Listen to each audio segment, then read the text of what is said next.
Hi, welcome back to the channel, and today we are tier listing all of season 3 of Doctor Who from 1965 to 1966. So as always, the tiers that I'll be using are Scar of Sewers, Doctor Who, Wibbly Wobbly, Upgrade in Progress, Fantastic, and Ooey Ooh. So let's get on with it. The first serial of the season was Galaxy 4, and this one earned a Galaxy 3. I thought this was a bit of a weaker opener to the season compared to the last two seasons. It was alright, but nothing massive there to go on. I did like that Vicky was allowed to have an actual physical fight in the episode and again showed off her intellect, but other than that there wasn't much to it. So I think I will put Galaxy 4 in...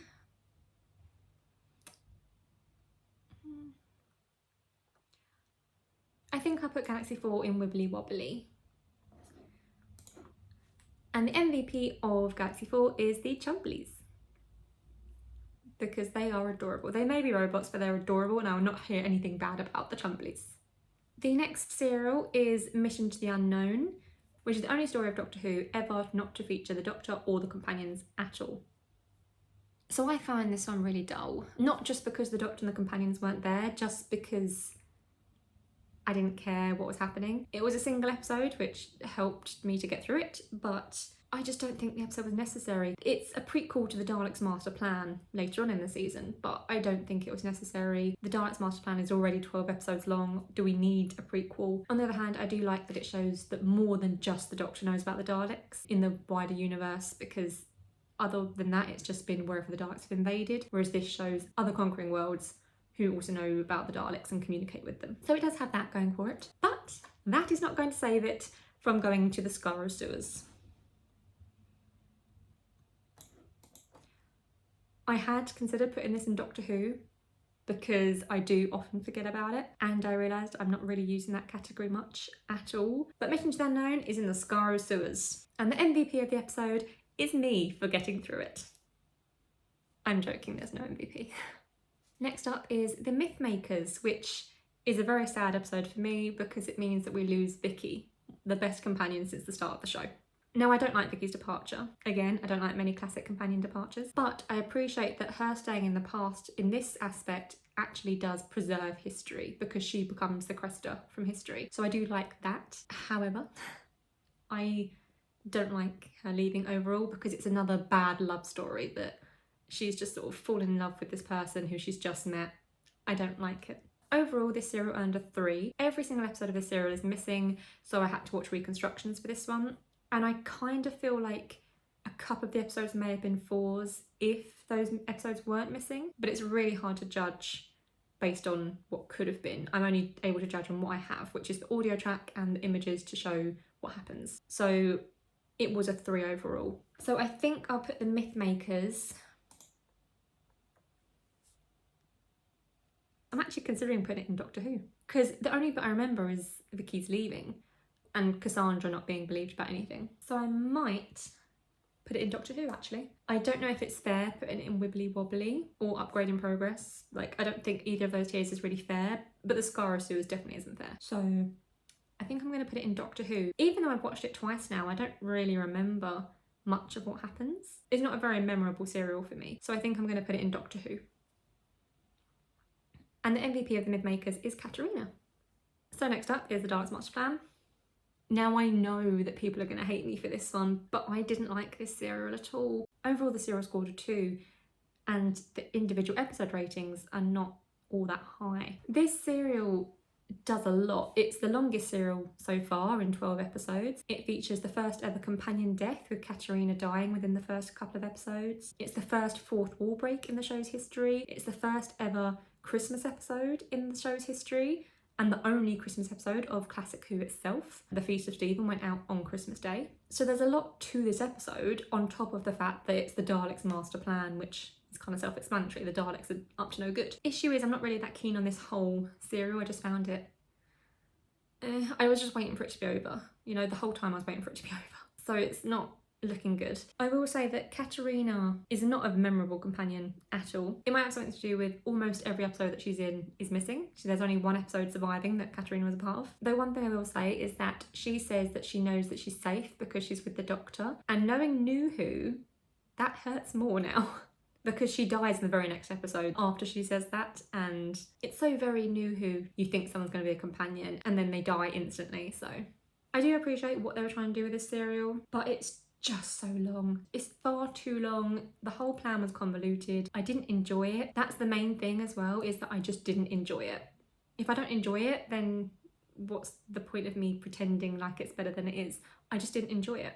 I just found that I didn't care about any of the characters, and I was glad that it was over. So for that reason, I think I'm going to have to actually put the Daleks master plan in the Skaro sewers.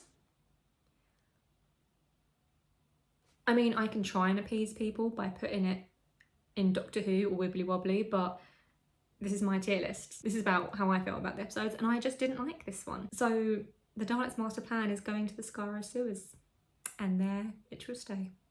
There are actually two MVPs of this episode. That is Sarah Kingdom and Katerina. Now, I know I said no companions, and technically Katerina is a companion. She travelled with the Doctor. I don't personally include Sarah Kingdom as a companion because she didn't actually travel with the Doctor. She was involved in this one serial, and that is it. And not even the whole serial. So I don't count her as a companion, though I know others do. But Katerina I do count as a companion. However, as I said earlier, she is the first companion death ever in Doctor Who. So I think that deserves a bit of appreciation. So Sarah Kingdom and Katerina are sharing the title of MVP for this serial. I know the tier list is looking a little bleak right now, but I think that the season's going to improve from here on. So next up is the Massacre of St Bartholomew's Eve, which is another historical and features the first instance of the Doctor looking like someone from history and I think pretending to be them. So this one earned a 4 on average, and I did enjoy this episode. Every episode from this serial is missing, so it was harder to watch in general, but I did enjoy the episode, I enjoyed the story, and there were a lot of good points in it. The Doctor knew he couldn't change history, and I liked that because you saw the sort of sorrow in his face, that he was struggling with the idea of just letting everyone get on with this horrible massacre that's about to happen because he knows he can't change it. Also, the Doctor has this moment later on in, I think, the last episode where he's just in a moment of sorrow and a bit of self-pity really, that he's talking about all the companions who've left him and the fact that he's just sort of alone because Stephen has just left at this point as well. He does come back, but he has just left as well. So the Doctor's having this moment of self-reflection, self-pity in that he's lost everyone who he was friends with, which in the show at the time I don't think would have hit as hard as now, considering the character of the Doctor has changed so much over the course of 60 years, and so has his backstory. Now we know about him running away from his home and all of this stuff. It adds more depth to that moment, for me at least, that he's lost everything and everyone, and all he has is his TARDIS, and that's it. But then Stephen comes back. Basically, the end of the last episode is when Stephen says, oh, the police are coming. Obviously, the Doctor has a police box. And Stephen says, you've got to leave right now before they arrest you for having a police box of your own or something. And considering Dodo was in the TARDIS at the time, Dodo being the new companion, I do like to think that the Doctor just used that as an excuse to kidnap someone else. Overall, I think I'm going to put the Massacre of St Bartholomew's Eve in upgrade in progress. We're starting to build this list a bit higher now. And the MVP of the episode is Anne Chapelet, who is the ancestor of new companion Dodo. Next up is Dodo's first adventure in the TARDIS, which is the Ark. Now, I'm going to put the Ark straight into Ubu. Just straight up there.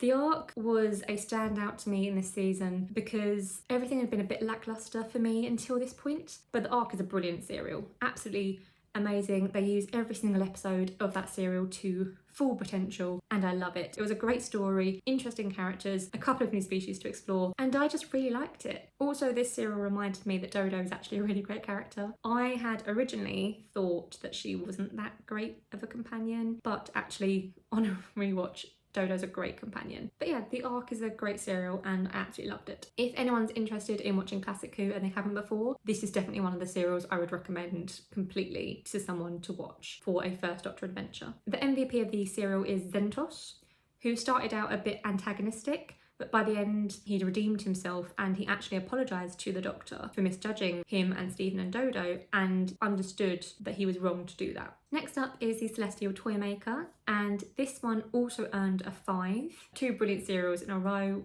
was really promising, and I'm putting this one into Uyu as well because I loved it.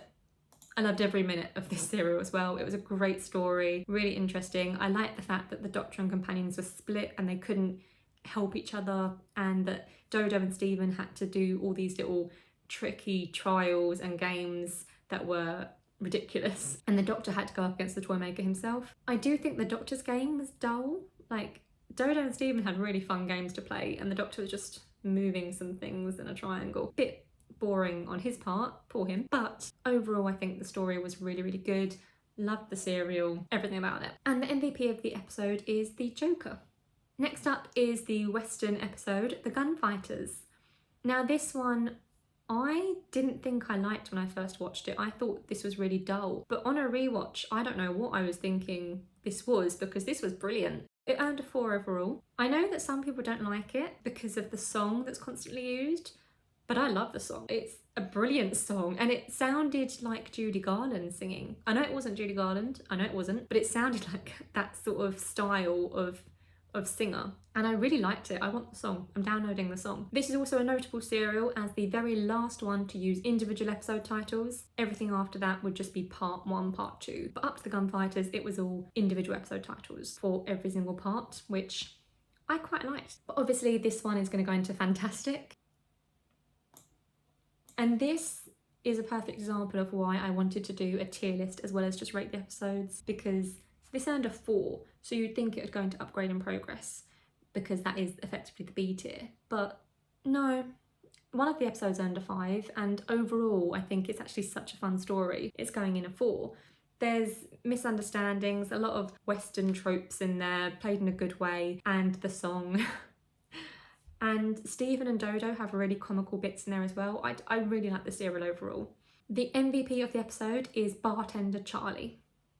Next up is The Savages, which is Stephen's last episode, and I'm still unsure on how I feel about his exit from the show. Stephen kind of felt like a discount Ian to me at the start, but he kind of grew as a character as the show went on, and I liked him by the end, and I'm not sure how I feel about how he left. Staying on an alien planet to effectively govern 2 groups of people, it just feels a bit weird. So I'm not sure about how I feel about the ending, but overall the story was actually so much better than I remembered it being. I watched the animated version on my rewatch, so I got a different experience to what I did before anyway. But overall I thought it was good. It got a 4 overall, and I think I'm going to put it... I think I'll put it in Upgrade in Progress. It's not the best story, but I think I know that I do enjoy it, so I don't feel right about putting in Wibbly Wobbly, so it's going to go into Upgrade in Progress. And the MVP for this episode is Nanina, or Nanina, maybe. And the last episode of the season is The War Machines. This one I didn't really like much. I thought I might like it more on a rewatch, but I didn't. This also featured the departure of Dodo and the introduction of Polly and Ben, the new companions for the Doctor. I liked Polly and Ben's introductions. I thought that was quite good. I didn't like Dodo's exit because Dodo didn't actually get a goodbye. She's the first companion who didn't actually get a goodbye. She sort of was off screen, and Polly and Ben 2 episodes later said to the Doctor, oh no, she's just fancied staying behind, so yeah, we can go without her.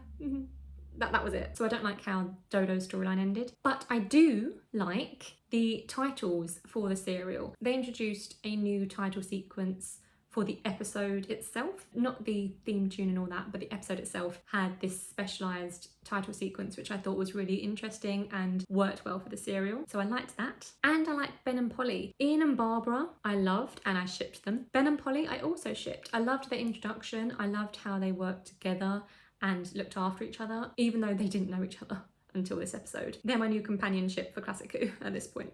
Also, there's a party scene in episode 1 of the serial where some people have a fight and then leg it, and it just gave me Last Night in Soho vibes. If you've seen Last Night in Soho, you'll know why. It just reminded me of that. I really enjoyed that bit. It just gave me vibes of that film. But overall, I just found the episode a bit dull, so it got a 3 overall.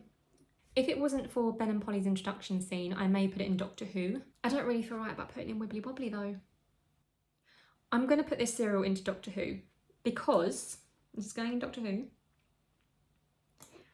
And I'm putting it there because I've watched it twice and I don't really remember everything that happened. It was a bit too dull for me to process everything that happened, I guess. I mean, I watched it and it was okay, but I don't fully remember much. If it wasn't for Ben and Polly's scene, then I wouldn't remember much at all. And also, considering how Dodo left, I feel like putting it in the Doctor Who category kind of works quite well. And there is no MVP for the War Machines because no one really stood out to me as an individual side character. It would have probably been Polly, but obviously she was a companion in the episode because Dodo wasn't there for 2 episodes, so I couldn't really count her. So overall, there's no MVP. But that is my season 3 tier list, and looking at it, it's, well, very varied. There are some excellent episodes this season, some really good ones, and then there's some not so great ones. Season 3 so far has been the most varied season of the show. The most common score of any of the episodes was a 3, and the season average was a 3.24. So not looking brilliant, but also not looking completely terrible either. It was a season of television.